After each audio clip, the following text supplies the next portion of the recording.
Well, hello and welcome to the Hayden Clark Show. My name is Hayden Clark, your host, and I'm excited for today's episode. But before we get into tonight's interview, I want to say thank you to our Patreon supporters and everyone who donates to the show. It's because of your giving that I get to produce free material like this and produce it on YouTube and put it out there on the internet. So thank you so much. And you too, listener or viewer, you can become a supporter by following the Patreon link in the description below, or by supporting us here through YouTube by clicking the join button below and supporting the show for as little as $1 a month. So thank you so much for that. But with no further ado, I'd like to bring in my guest. For the second time, I'll go ahead and give it away. I didn't hit record the first time, so I won't pretend that I'm some kind of professional. I do make mistakes. Jason, thanks so much for joining me, man. I'm so happy to have you on. I appreciate it, brother. I'm glad you said it because I was going to say it if you didn't. That's what I'm saying. This guy's a prankster. He's a jokester. I know he was going to say it, so I might as well try and own up to it. But I am really happy to have you on. I'm very thankful that you agreed to do this. I'm a big fan of your show over there on YouTube. But before we get into that, I thought it might be helpful if you give a brief introduction of who you are and what you do. I appreciate it, brother. Yeah.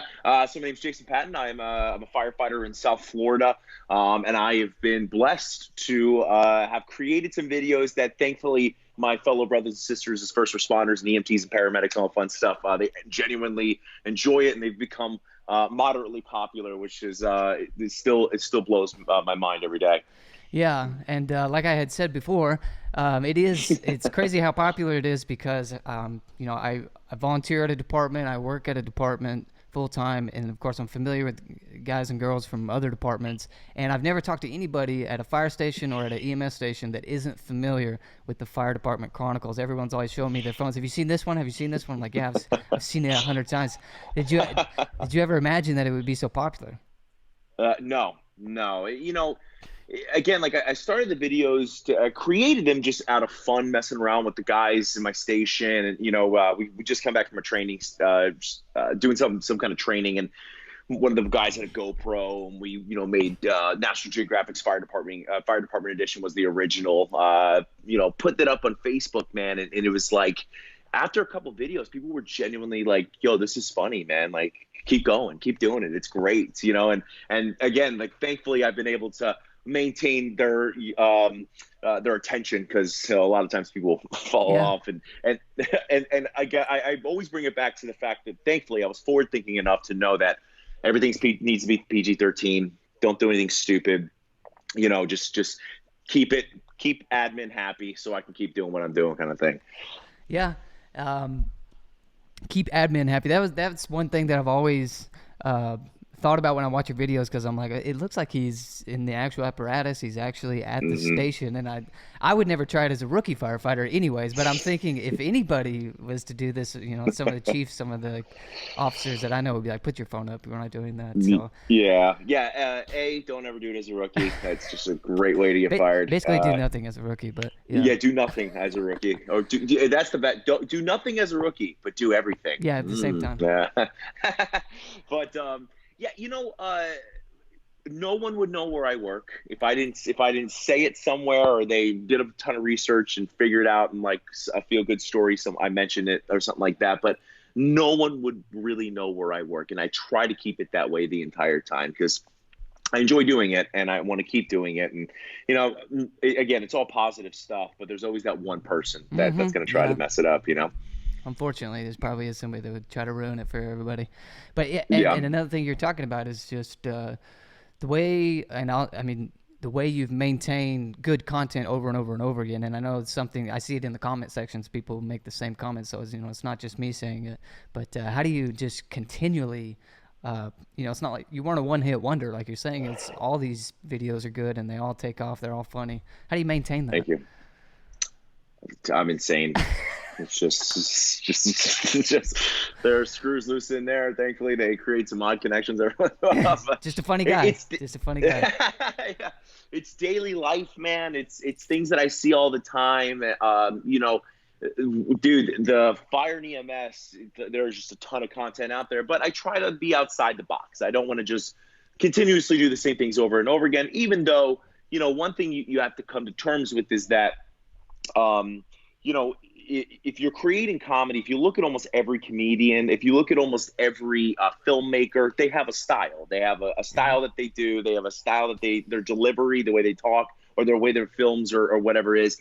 So, it's going to be mildly repetitive sometimes, but I just try to, whatever I think is funny, that's exactly anytime I put something together, if I laugh at some point in time, I know most likely someone else is going to laugh. So that's the basic formula. Yeah, that is a good point. It's kind of like, something weird will happen to you and then it happens again. You're like, okay, if this has happened to me twice, it's happened to everybody probably. Yeah. But Yeah. so how Yeah. long? Oh, yeah, go ahead. No, I was gonna say, and I also found that people genuinely enjoy learning. So like Hmm. the green screening things that I've been doing lately, or the reviewing like very poorly made TV shows, which I will always say, like, I understand why they make Right. them the way that they do, because if they did real life, they'd be the most boring shows on the face of the planet. But it's still the atrocity that they throw into those. Sometimes I'm like, God, no, don't let one of them, this girl. Um, Stuck her hand, she's a paramedic, stuck her hand through someone's chest to grab their aorta and stop it from bleeding. I'm like, holy crap, no. But they people like, I always try to throw some kind of like Hmm. knowledge in there. People like, Yeah. oh, cool. Like Yeah. it's fun to learn at the same time. Yeah. It is a good tool for educating the general population that may not be familiar with what goes on in fire EMS. So that's cool too. Hmm. How long have you been on the job? I've been in June will be 13. I'll be completing 13 years as a firefighter medic, and 2 years prior to that. So about 15 years I've been on Awesome. total. I was a medic before. So, Awesome. What made you want to become a firefighter in the first place? it was sheer luck, to be honest. I have no family members that are firefighters, and I was a mechanic. I hated my job. One of my buddies was like, yo, I just finished EMT school. Like, it's awesome. I went and tried it, fell in love immediately. Like, it was just so cool to learn about the body, and the way that the body compensates. I know you said you're about to go to medic school, and I mean, like, dude, learning about that stuff, it's overwhelming. It's really hard sometimes, but you're just completely blown away. And we get like the icing of Hmm. what actually goes on in the body, but you learn about like collateral blood flow, and just the way that the body operates is absolutely insane. It's so cool. It's funny that that's how you came into it because again, if it's happened to one of us, it's happened to a million people, like we were just talking about. That's kind of how I came into this as well, or I'm getting into this now. That's what that's what's happening to me right now. Yeah. I was in banking for like 5 years, and Hmm. I didn't hate my job because I don't know. I think I could enjoy anything. I like the people I work with, but it wasn't going anywhere. And Hmm. even though I went to college and did all the right things for whatever reason, it just wasn't working out for me, and I wasn't really enjoying it. I guess if I was being honest. But anyway, I had a friend that works at the volunteer department here. I live in a small town in North Texas, but we have a volunteer Nice. department that's really good, and has a lot of people who are full-time firefighters elsewhere. And anyway, he's like, well, you should come try this and see if you like it. The department will pay for you to go to EMT school. If you don't like it, you don't like it. But so that's what I did. And after going to my first structure fire, I was like, yeah, there's no way I'm going back to that desk. There's no way. But I'm Dude, starting to really like the medic side of it, and I can't wait to go to paramedic school. So all of it's exciting, right? Like, all of it's super exciting. Nothing will ever take the feel of a structure fire yeah, away. Like, and again, like, it's always a double-edged sword. You don't want to see people's lives get destroyed. right. But if it's good abandoned structure or something like that, money, let's go. But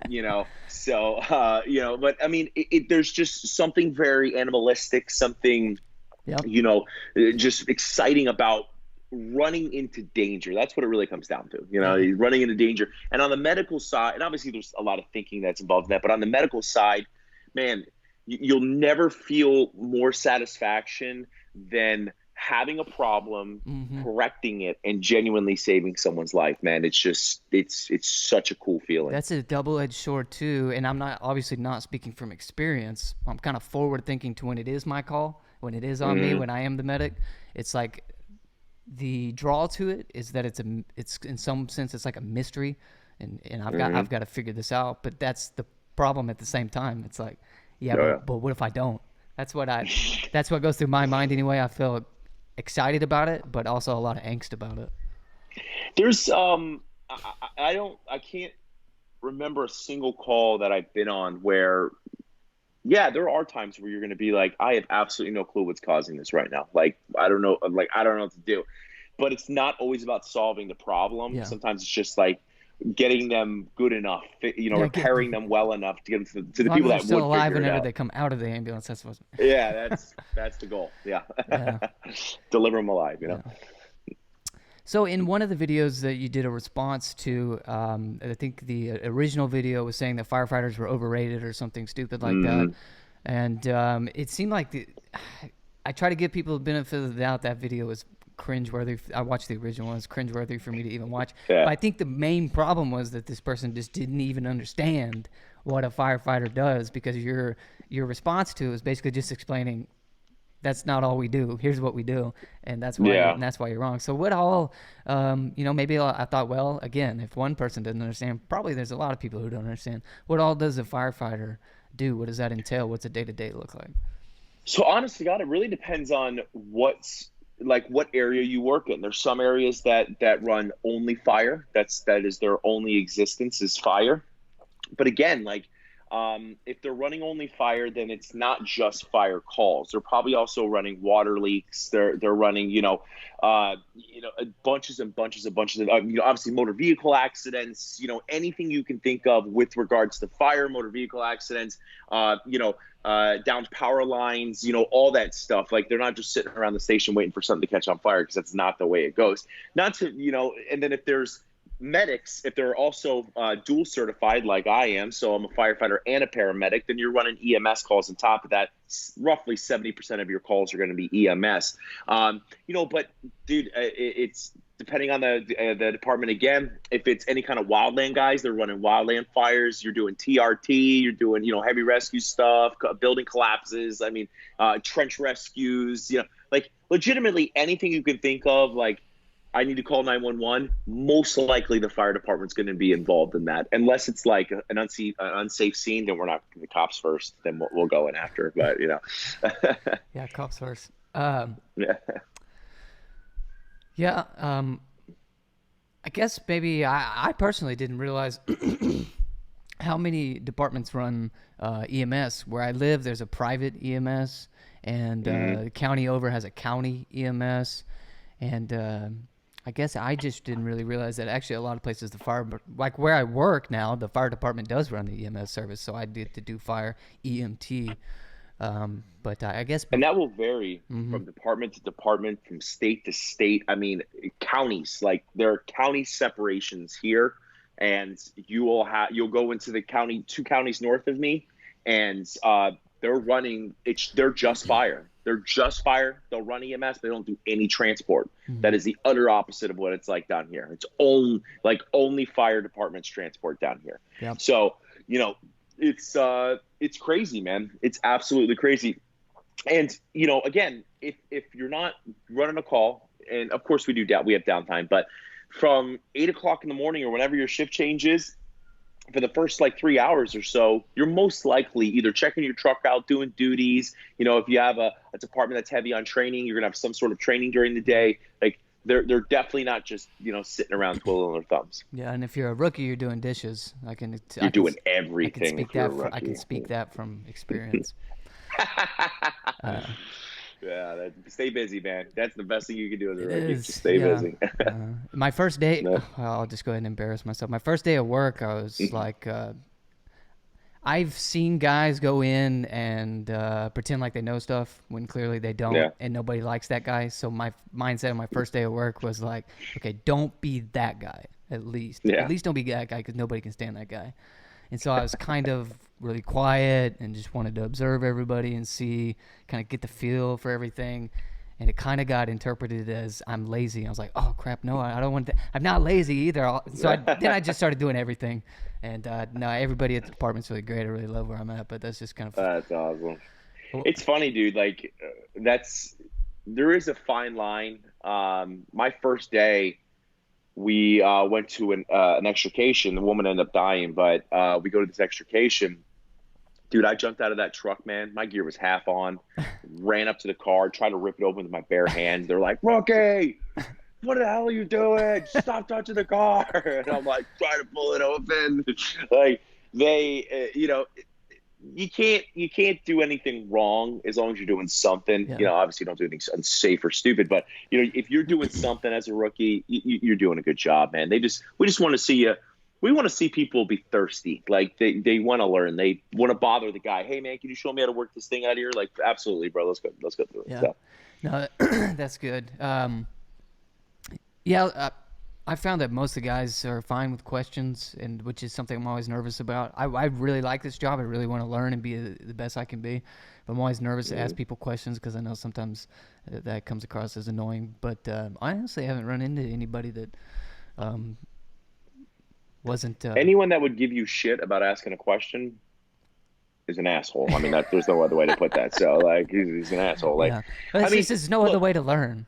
But yeah, you need to ask. Don't get me wrong. If like you're still gonna get messed with. I mean, that's gonna happen. Like, that's just life. Like if someone comes up to me and asks me something that I'm like, you should know that is an obvious answer to that question. But I'll mess with you a little bit, but I'll answer it. So messing around with each other, ball busting, it's a part of the job, man. It's and I, honest to God, believe it's a good thing, as long as you don't take it too far. Yeah. I'm pretty sure there was a volley department in Texas that took it too far, and I think they all went to jail. So. Oh, wow, no, I haven't heard that story, but if it was in Texas, that probably doesn't surprise me. But this was actually in one of your videos, and it was one of the.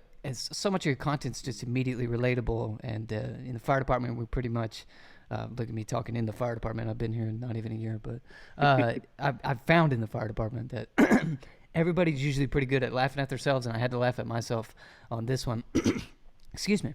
One of the things that I get most nervous about is whenever I go to a hospital that I've never been to before. As the EMT, I'm obviously driving. It's like I got some of these dang ambulance bays just ain't the easiest thing to find. Down on the Metroplex, I never had this problem. I used to work at a transfer service, and we'd go down to Dallas all the time to drop people off because they would have a big old sign that says ambulance this way. Yeah. I'm out here in some of the county hospitals, and there's like these, I don't know, I've had some trouble finding some of these things. And in one of your videos, it was like, I think it was the one that was like, however many things you don't want to hear an EMT or paramedic say. And it's like, do I turn here or do I turn here? That's me. Like, he's back there trying to save somebody's life. And I'm like, God, you're so incompetent that you have to turn around and ask for directions while he's bagging somebody back there. And, but I don't know. You got any other advice for rookies? No, dude, that's part of the process, man. Like, I'd love to tell you need to drive around and go to every hospital and figure out where to go into. I've thought about that. That's not. Yeah. Well, and that's fine. But some rural areas, your local hospital is, an hour and 20 minutes from you. So, that doesn't seem very feasible. And then, God forbid you have to go to a different one. But you know what, man? When you come on shift in your first days, you're going to be nervous. It's normal. It's good, man. Being nervous is good. It's going to make you absorb your surroundings more. It's going to make you pay attention a little bit more, that kind of thing. The whole last to bed, first to rise, do that. Learn what your guys like, man. Learn what your crew likes because, and show respect. That's a big thing. Everyone's like, because people get hired when they're 35, 40 years old. Or, even when they're 25, they're like, I'm a grown man. I don't need to, I don't need to ask someone for something or call someone sir. Like, that's not what this is about. This is about showing respect to the people around you. And once you do, 99% of the time, we're going to leave you alone. You're one of the guys. But yeah, make coffee if the guys and girls in your station like it. Make coffee, man. Make sure coffee's fresh in the morning. Wake up 15 minutes for everyone else. Make sure it's good to go. If you don't know how to cook, learn how to cook. Find, it's like that is a big one. Oh my gosh. Yeah. I remember one of my first, because I was at Station 1 for a little while, which was one of our bigger stations whenever I was training. I got moved since then, but that was one of the first things that I realized was, holy crap, I have no idea how to cook. And I was like, holy crap, literally they cook every meal and everyone is pitching in and helping. And I'm like, holy crap, what am I going to do? How do you learn how to cook? I don't know. Google and at your home and screwing up. that's a big one. You got to burn something Yeah. eventually. Just don't do it at the station, That's the or try thing. It's not like to. I would love to pitch in, guys, and I'm here. And if you want to if you say, Hayden, do this, and that, I'll do it. But just know that if you say, hey, go cook X, Y, Z, it's not that I won't do it. It's that you're gonna be mad with the end result. I know it's not gonna be good. Yeah, but you know what, man? Like, show effort. Try it. Start with something basic. Hey, guys, I'm gonna make spaghetti with Yeah. meatballs, or spaghetti and meat sauce. That is basic. You cannot screw that up, bro. And I don't know what it's like in Texas, but I can't imagine it's a bunch of Italians that want Yeah. fresh tomato sauce. You probably get ragu and throw it in there with some garlic bread, and you'll be good to go. So, like, show an effort, man. That's what it's about, dude. Show efforts, and even if you mess up, no one gives a shit. We're gonna make fun of you, but we don't really care. At least you did something. Yeah. I had guys rookies that were like, I don't cook. I'm sorry, I don't cook. And I'm like, that's not the right attitude, man. Yeah, I know That's not the right attitude. I definitely didn't want to say that. I know that. Yeah, I knew enough not to say then that. I don't fill out evaluation reports. Sorry. Yeah. Yeah. I should have asked this earlier because we kind of already talked about it. But are there any EMS? Because you do a lot of reviews of these fire EMS shows, and you already commented on it, and they're hilarious. But Thank you. are there any fire EMS television shows that you do like? Tacoma FD is killing it right now. They're doing a good job. It's the best way to portray what it's like in a fire station. Obviously, there's going to be some things that are a little above what would actually happen at a fire station, or at least one where you wouldn't get fired. But it's a normal process, man. But I think Tacoma FD has done an incredible job, like a really good job. It's a comedy. It's all the comedic side, but it's a cool, refreshing way to see that they're not making everything over dramatized, Cool. I haven't heard of that one. I guess I'll have to check it out. But Yeah, it's cool. Matthew's awesome. And actually, I'm going to be on Live Rescue next Friday. Are you so really? That's going to be fun. Yeah, I'll be on there. Yeah. be cool.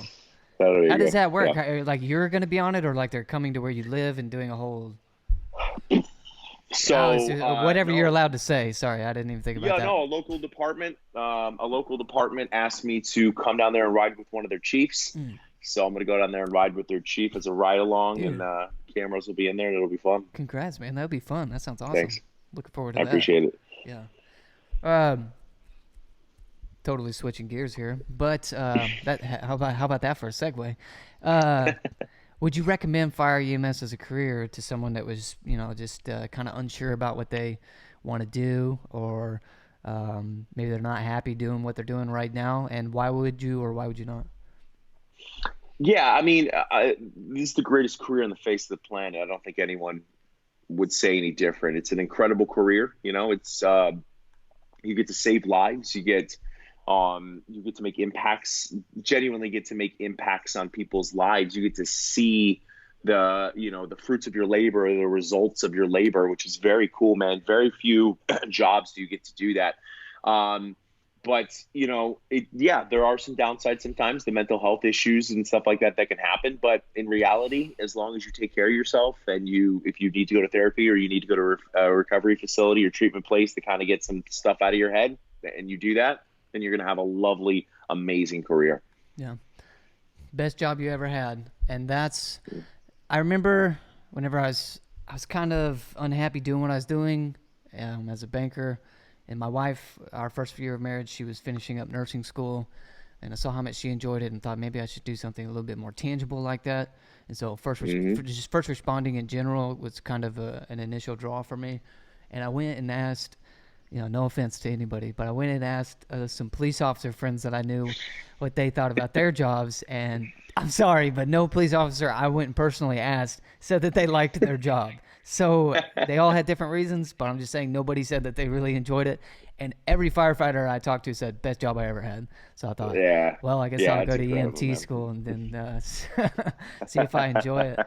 And I have. It's been the best job I've had so far. But yeah.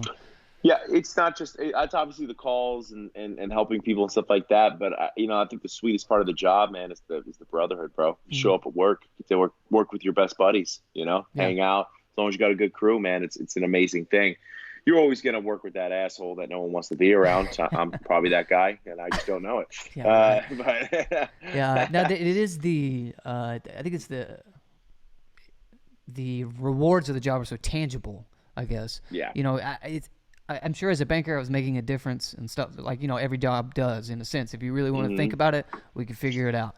But I've never gone to work thinking, how am I going to make a difference today in somebody's life? It's like if I'm doing my job today, it's it's the worst day of their life. And it's my yep, job to go there and make it better in some way or another. And honestly, I'm starting to figure out, and again, I don't have that much experience, but I'm starting to figure out that sometimes it's those situations that aren't even, it's not even a real emergency. It's, some people might get in the box and think, I can't believe we're about to go to this call.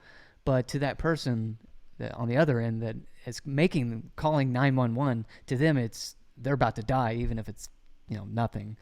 And sometimes it's just calming somebody like that down and showing them that everything's going to be okay.